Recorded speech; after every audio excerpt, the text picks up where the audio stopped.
Okay, we're going to try and graph.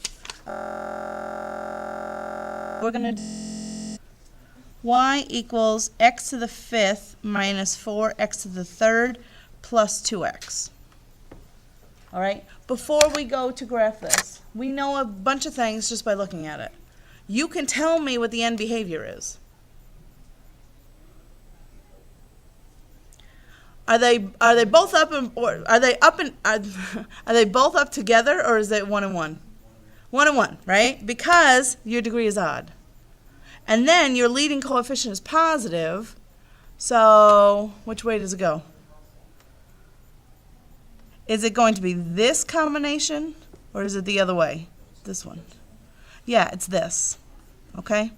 So I know what the ends are going to do. Now let's try and figure out a little bit of what the middle is going to do. What I want to do is see if I can factor this thing. If I can, then at least I can get some of my x-intercepts. So if I take a look at this, is there anything you can do? Yeah, let's take out an x. So I'm going to replace y with a 0 because I'm looking for x-intercepts. So I'll take out an x. Okay, I can try and keep going. Since I have this pattern, remember we talked about this yesterday, if it goes 4, 2, and then nothing, you can try and factor it like you normally would. So are there factors of 2 that have to be negative 4? No, but at least we know one of our x-intercepts. It's got to be 0, right? Because I pulled out an x. If I plug 0 in, don't I get out 0? So at least I know this thing is crossing the x-axis at 0. It also may cross a whole bunch of other places, but I don't know what they are right now. Eventually we'll talk about how to find them from this, but we don't know right now. But I know it's crossing at 0, so that's a good sign. So I'll give myself a little grid.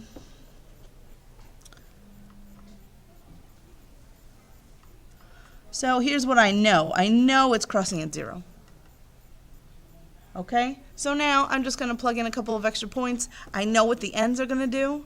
So when I eventually get there, I'll kind of see what's going on. So I'll just make myself a little chart.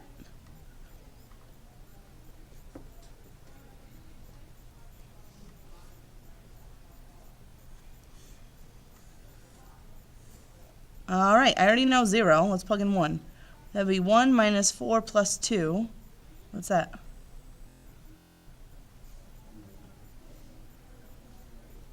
Negative 3 plus 2, negative 1, right? So 1, negative 1. Okay, let's plug in 2. What's that?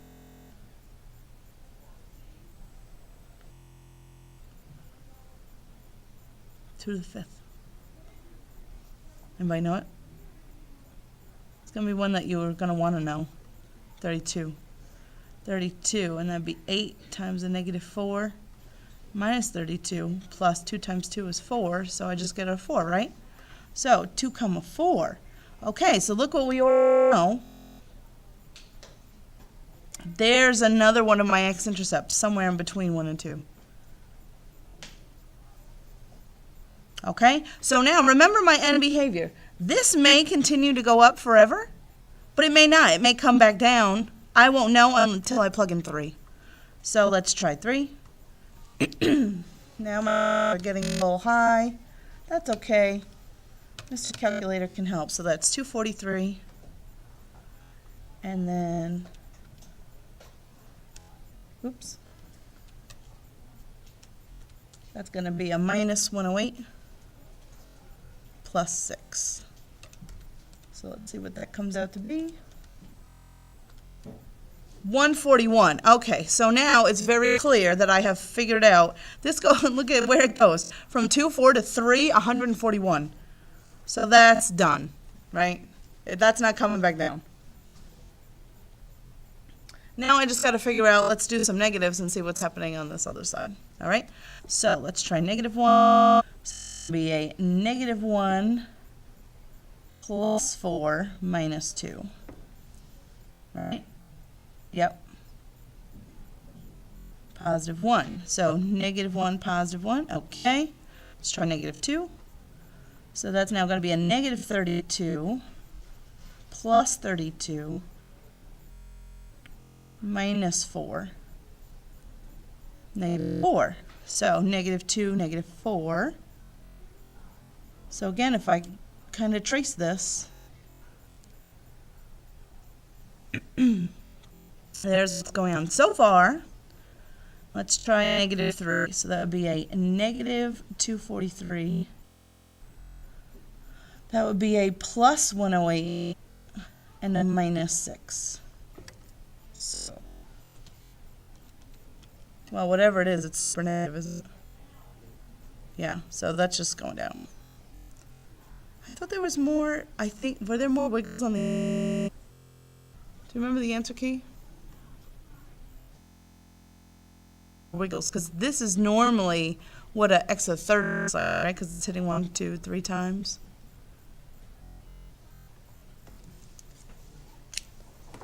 I wonder if it'll keep videoing if I switch to... Let's see what happens. We're done. Oh, dang it. That's what they have theirs looking like. Hold on, where's my graphing calculator? So what I think is happening is that you have, let's see, x to the 5th minus 4x plus 2x.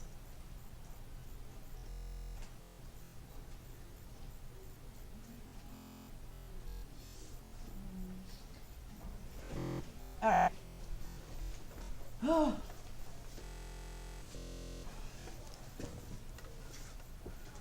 There's no way that you would ever know this. Oh. One. Where's the other thing? So, remember yesterday I said about how you're only gonna plug in the whole numbers, right? Or integers.